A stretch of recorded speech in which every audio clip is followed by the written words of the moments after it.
The final episode of The Boys aired just last week to scorching reviews. Hardly a surprise, as precious few believe that Eric Kripke and the writers could ever give a satisfying conclusion to the story, and most certainly not a good ending to Homelander, the show's by far most popular character. But the sheer malicious ass backwardsness of his dispatch shocked many. For despite all of its inevitability, the reality still stings. As The Boys writer said the following about Homelander after the airing of the last episode, quote, "And he is so cowardly and blubbering and pathetic as are most strong men when you remove their power, and they're faced with their imminent death, they rarely handle it bravely." End quote. That tells you pretty much all you need to know here. The end of Homelander was a fetish fantasy, the last humiliation of a character the writers themselves clearly hated, largely for what they themselves had forcibly turned him into, an allegory for Trump, Republicans, and the right wing in general. It was always supposed to be this pathetic. That was the goal. This was already something that most people expected in one way or form, as the show had long since run out of time to set up a satisfying ending to its flag-wearing abuse goblin. But it does not lessen the crime of such an incredibly debased and wasteful ending. It cheapens the character of Homelander, it cheapens Billy Butcher, it cheapens every season preceding, and it renders the boys themselves little better than what they fought. A whimpering humiliation, soon to be forgotten. For a hero, of course, is created by his villain. Billy Butcher was a direct consequence of Homelander's actions, as were Huey's of A-Train's. Thus, in turn, a just cause is as well defined by its opposition. It cannot be otherwise unless it comes across as unsatisfying, as a hollow victory, as an act of little true consequence and moral worth. A mighty evil demands a mighty effort to defeat. It requires actions of consequence that elevate the heroes due to the difficulties. Think of all the hardships the Fellowship of the Ring had to go through to see Frodo arrive at Mount Doom. Think of the Way of the Dead, the Siege of Minas Tirith, of Shelob, of Helm's Deep, of Minas Morgul, and the final climb up the mountain. And that even in the end, at the very last moment, even Frodo fails and claims the ring for himself before a struggle with Gollum sees it tumble into the fire. In mundane reality, the grand finale then was nothing more than a trip and a fall. In essence and spirit, however, it was the culmination of an enormous struggle and the conquest of countless grave and difficult challenges. Whereas in The Boys, after all the plots crafted to beat Homelander, after 5 seasons of building up potential solutions like Ryan, or the virus, or Temp V, or Soldier Boy, or the chest tentacles, or the V1, all of it is simply discarded. Matters of no consequence whatsoever, as the solution is invented in the penultimate episode of the series and simply boils down to radiation does whatever we need it to do. Gods. This level of handwave was only vaguely acceptable in the 60s, when radiation was the rough equivalent of fairy dust, creating superheroes or villains left, right, and center from spiders or solar radiation. But today, lazy does not even begin to cover it. Desperate is more like it, as the writers realize they have painted themselves into a corner from which there is no escape. And so, Homelander is rendered powerless by a bright light invented in the last 10 minutes of the previous episode. The grand design to defeat Homelander is all of 30 minutes old. Not to mention, the power has the ability to do only that which the writers demanded, to strip him of his power, to render him powerless, and thus inherently pathetic, because in the progressive and left-wing view of the authors, only power in and of itself can define a man, and the absence of power renders all men equally worthless. This is why a massive blast of radiation did not tear him apart or lethally irradiate him. It just took away his power, because the plot demanded his humiliation. And we could delve into the details of that too, like how Soldier Boy's powers, which supposedly burns the V right out of a Soup's blood, should simply not work on Homelander, as he was given V as an embryo. It is not in his blood, it is all of him. It is in his cells. This is why he had a natural, super-powered child in Ryan. But again, radiation does whatever we need it to do, so the point is frankly moot. And you know what? This isn't even really a plot demands it thing either, for the plot does not demand this. It demands the opposite. The Boys versus Homelander is a classic story of Hegel's master-slave dialectic. Homelander is the master. He lives at the top of the world in his beautiful tower with the world at his feet. But he is hollow because of it. Homelander has everything, but not the one thing he truly desires: the love and respect of those around him. The boys are the slaves. They live their lives at the very bottom, toiling in piss and shit, fighting forces far beyond themselves every day as they stare death in the face. The boys have nothing but grows stronger through adversity and builds bonds with those around them. The satisfying conclusion to this story is that the master realizes that he is in fact hollow.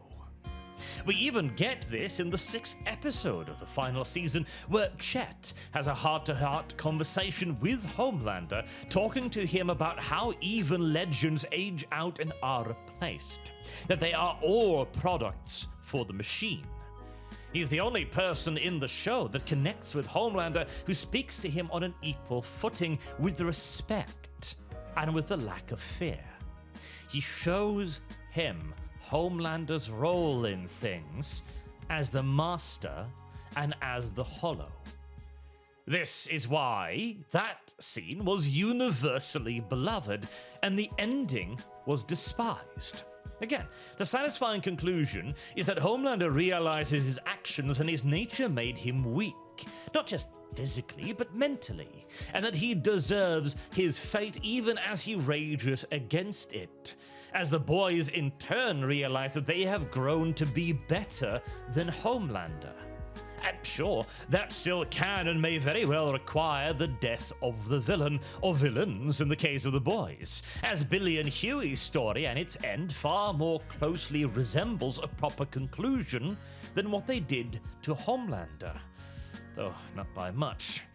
Billy was a villain of the moment, a loose end, only worthy of the hero's attention when the greater ill was already defeated. In a sensible story, Billy would have been killed first, as a means of hardening the boys and purifying their purpose, elevating their morality above that of Homelander. And speaking of villains and Homelander, the worst part of it all is that once the curtain drops for the final time, the actual villain of the story is still alive. Stan Edgar and Vought are fully operational and can now lay the blame for everything at Homelander's feet. The very progressive corporation has survived every PR crisis with ease and only grew more and more powerful every time. Vought will continue. Soups will continue, and eventually another experiment will produce another Homelander. The ending, for all of its humiliation, all its dick-sucking and shit-eating, resolved nothing. It existed solely to humiliate Homelander. And now we finally get to the main point of the matter, Homelander. For he was, of course, not the villain, not truly. He was just one of many victims, who indeed did lash out and do terrible things in his victimhood. Nor does that victimhood excuse his actions or grant him some sort of solace or reprieve from the consequences of his actions either. But The Boys was a fundamental failure of narrative structure. In the first season, Homelander felt dangerous because you know he could kill the Boys at any given time. The only thing holding him back were intangible bonds, the need to paint within the lines in public at least, avoiding the disapproval of the populace, whose approval he is desperate for, and of course, his bosses. There was an entire story arc where the Boys were blackmailing him with the release of the Flight 37 footage. But because, of course, he could not, and never would until the penultimate episode, actually kill any of the Boys, whenever at the end of each season the Boys got a win, as the story demanded, Homelander's character had nowhere to go to remain scary. A villain who has to lose at the end of every season, even as the heroes remain utterly bulletproof, well, he's no threat at all. As the writers also tried very hard to make Homelander into a joke. But, wanting their cake and to eat it as well, they still needed him, the only real villain they were willing to present, to be a threat. And so he had to start killing or getting rid of his bosses, tearing free of Vought, or otherwise shedding one of the many bonds that controlled him. It made him seem more dangerous in the moment. Oh, you better watch out now, he's slipping the leash kind of feeling. Until, yet again, he did nothing because he still could not kill the Boys. And so he simply ends up casually killing a bunch of no-name nobodies instead, as they recycle the promise that, no, he is actually gonna be dangerous soon. Just you wait and see. But as he does it over and over again to no effect, and he remains incapable of doing anything of real consequence, it's just gore for gore's sake. It does not make him feel scary. In fact, it achieves the exact opposite. Homelander's fear element comes from the fact that he's a demigod we have tricked into playing by our rules. The terror is not that he could kill us, it is that he does not because we have convinced him not to. The fear then comes from the fact that he might realize at any moment that our bonds hold no sway over him, and simply level a city. In fact, that is precisely the image they used in the marketing. But again, since he can't actually do any of that, every act of gratuitous violence simply reminds us that he can never hurt the ones that actually matter. He can never actually do any of these things because it would inconvenience the heroes. Even in the final season, when he has them at his mercy again, multiple times, he does nothing. Even in the episode where he gets the V1, with the Boys right there in front of a super powered up Homelander, they all just walk away. We don't even actually know how they escaped, as the episode simply just ends right there. Homelander used to be scary because he was a god bound in paper chains. A hydrogen bomb about to go off, triggered by a lifetime of abuse, of neglect and misuse, only kept in check by a whisper-thin layer of pretend morality. But as all of those layers were stripped away, the demands of a multi-season show remained. No matter how few restrictions there were on him, no matter how tenuous his bonds seemed, he still could never actually do anything.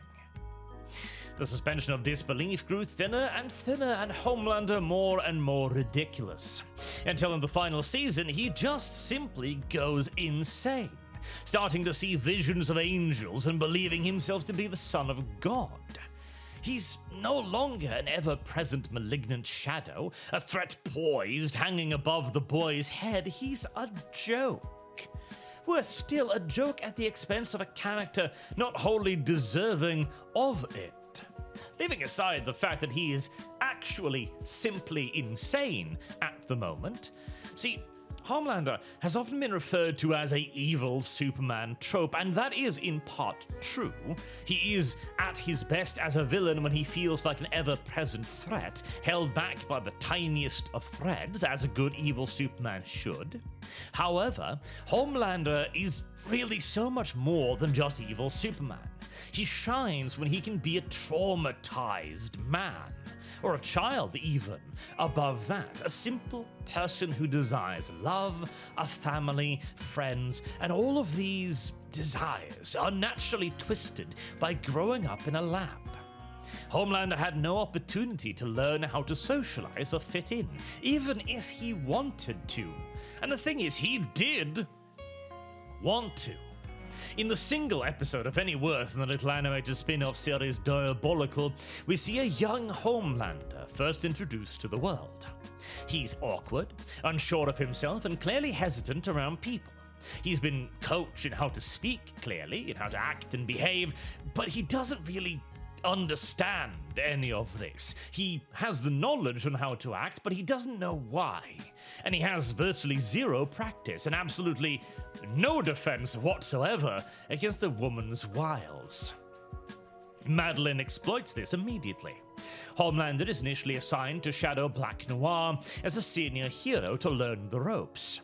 Homelander idealizes him. He idealizes the heroes he has grown up on stories of, Vort's very own comic books and movies.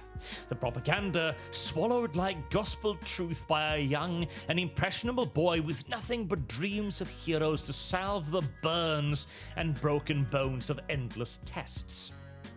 They were his hope, his entire world. Now, even during the best of times, Homelander stood little chance of ever becoming a true Superman under the tutelage of Vought. But he was genuinely set on trying. When a chemical plant is taken over by environmental terrorists, Homelander is ordered to stand by and wait for Black Noir to show up and take the lead. But Madeline is in his ear telling him to seize the moment, to go now and rescue the hostages before Noir shows up. Homelander obliges. He arrests a couple of them in classic superhero style, performing pretty well actually, and notably non-lethally. Heroes do not kill after all. Breaking into the main office where the hostages are kept, the terrorists working up the courage to start shooting them. He is attacked by one of the terrorists in classic superhero style. Then he swoops in, bending the barrels of guns and snatching them out of their hands. But as we need him to become a villain, he, for some reason, leaves one of the guns behind. The terrorist threatens to kill the hostage, and Homelander lasers the gun, which explodes. And no, guns don't go off like fucking hand grenades, but oh well, details. This kills one of the hostages and takes off the terrorist hand. Much screaming ensues, people start panicking, and Homelander starts getting stress flashbacks. He kills one of the terrorists by accident, and the civilians start yelling at him too. So he snaps. Things escalate, and his illusions of what it means to be a hero are all shattered. It is all about the ratings and the PR perspective from then on. He wanted to be a hero despite it all, and he did try to be a hero, but it was simply not a universe that would allow him to be one. He had been tested, poked, prodded, and tortured for his entire life. And he still tried to be a hero. Could Butcher say the same? Or perhaps he simply turned into a monster every bit as unfeeling and vile, but with less powers to act upon dark desires. Homelander was a tragic character, and his conflict with Billy, another tragic and equally violent in many ways character, should have been little more than two monsters tearing chunks out of one another. Yet even this inglorious fate was denied us, as the final battle between the Butcher and Homelander should have been a drawn-out, beat-down brawl between beasts, leaving both broken, bloodied, and battered, with even the victor looking like he had more than one foot firmly planted in the underworld.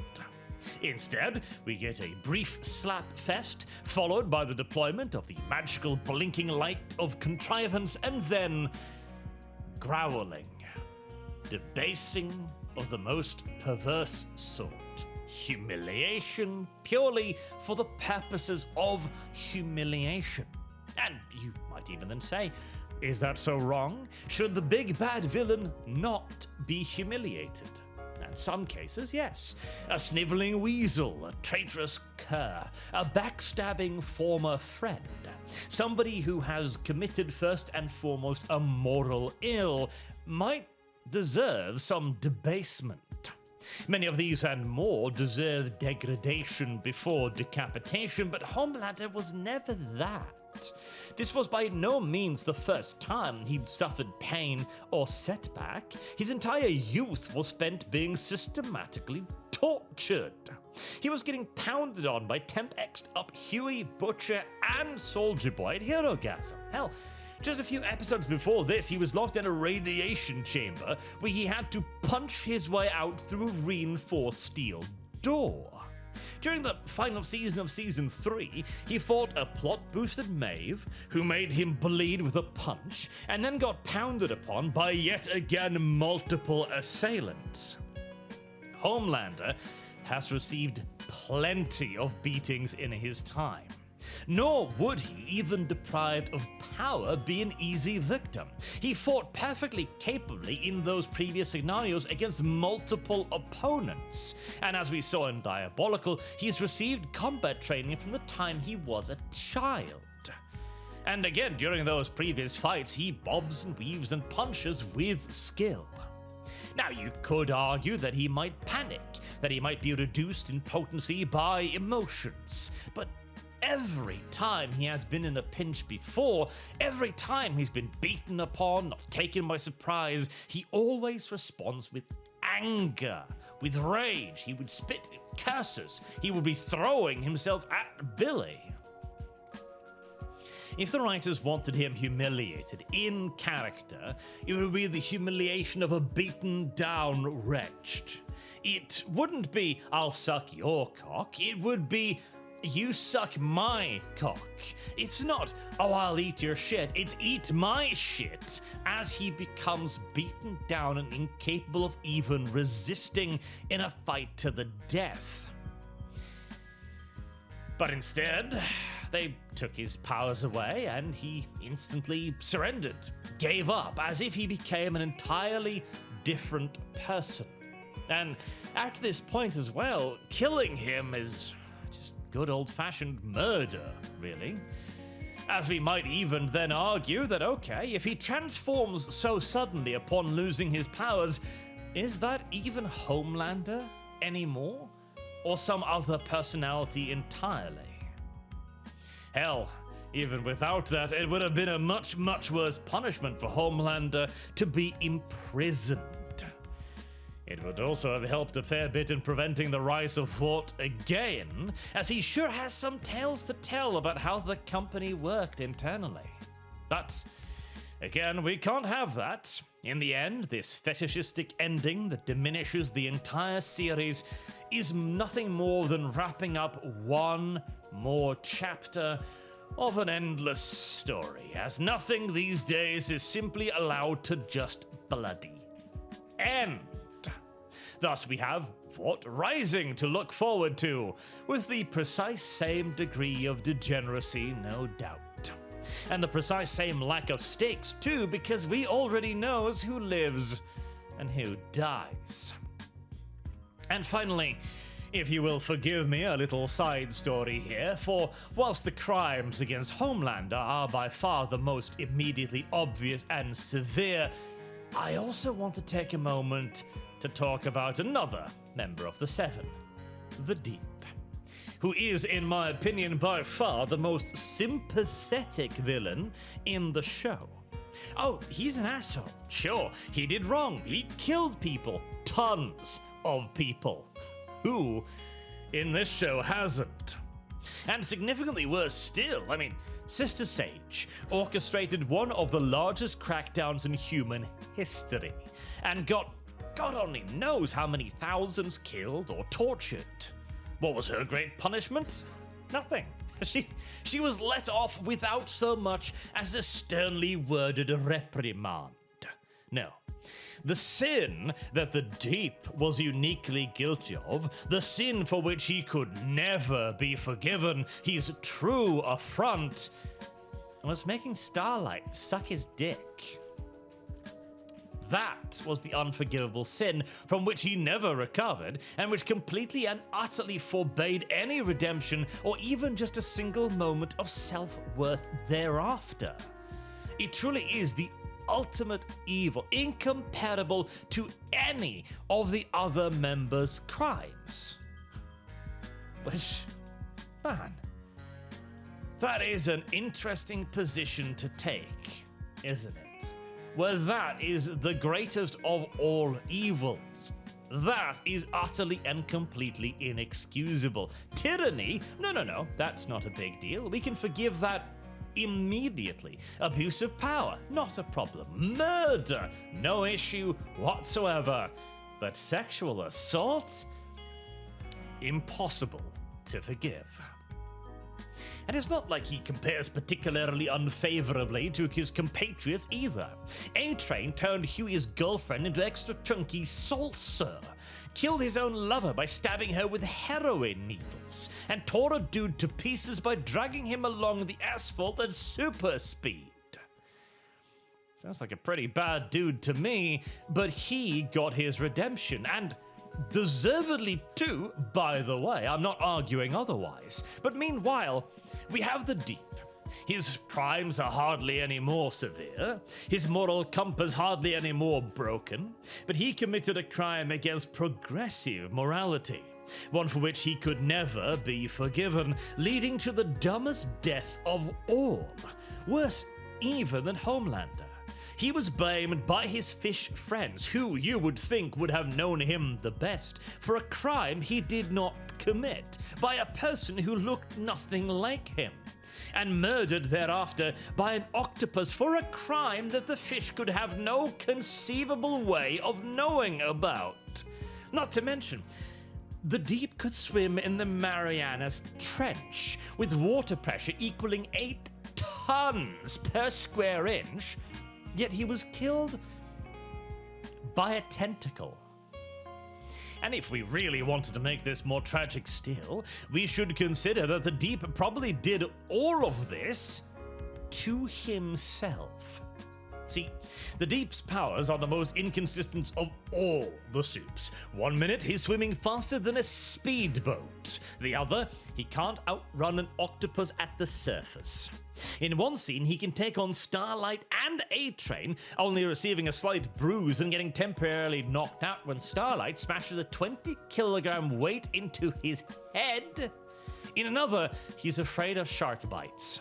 And of course, he goes from being a complete joke of a fighter to killing Black Noir's stand-in, a Supe in his own right, with no effort whatsoever.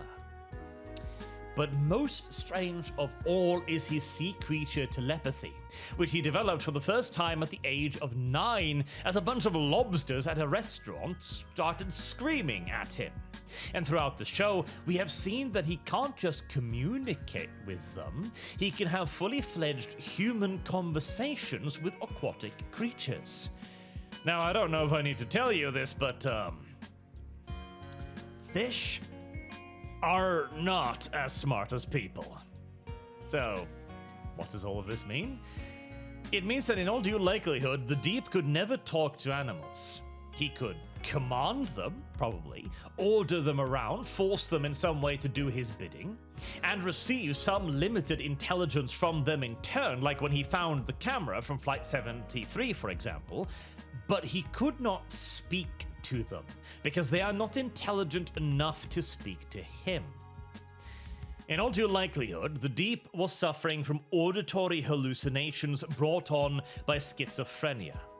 We saw this in the previous seasons when he started talking to his gills. As his life got worse and worse and worse, his mental state degraded faster and faster, and he hated himself for it as much as he hated everybody else. The pipeline was his final straw. He believed he had failed his ocean friends, the only ones who ever loved and respected him, and therefore he condemned himself to exile from the sea. The Deep made the sea creatures kill him. He did not swim away at full speed. He did not dive down or fight. He simply allowed himself to die in a circumstance and from a thing that should never have been able to harm him. Oh, that's how a good story would have been written anyway. In this case, it's probably just bad and endlessly inconsistent writing, but we can at least fantasize of more. And as for why all of this happened, well, again, it was all pretty inevitable. The writers made it clear several times throughout several seasons that they wanted Homelander to be a generally despised villain. And so they modeled him on the worst thing they themselves could imagine, a right-winger, which actually only made him more popular. And so as even every season attempted to make Homelander seem more pathetic, to humiliate him worse and worse, and to make him dumber, weaker, softer, more pathetic, more inconsistent, more crazy, he only became more popular. Until at long last, the show finally managed to make him so ridiculous, so over the top, so insane, as to make him not an enemy at all, but a mad child who was finally put down. Meaning that the show, at long last, suffered the same fate as its one and only truly prophetic, profound moment, as the boys was killed in the exact same way as Firecracker, by the left wing. Until next time, I've been Arch. Thank you all very much for listening, and I do hope to see you all again soon. Till then, have a good day.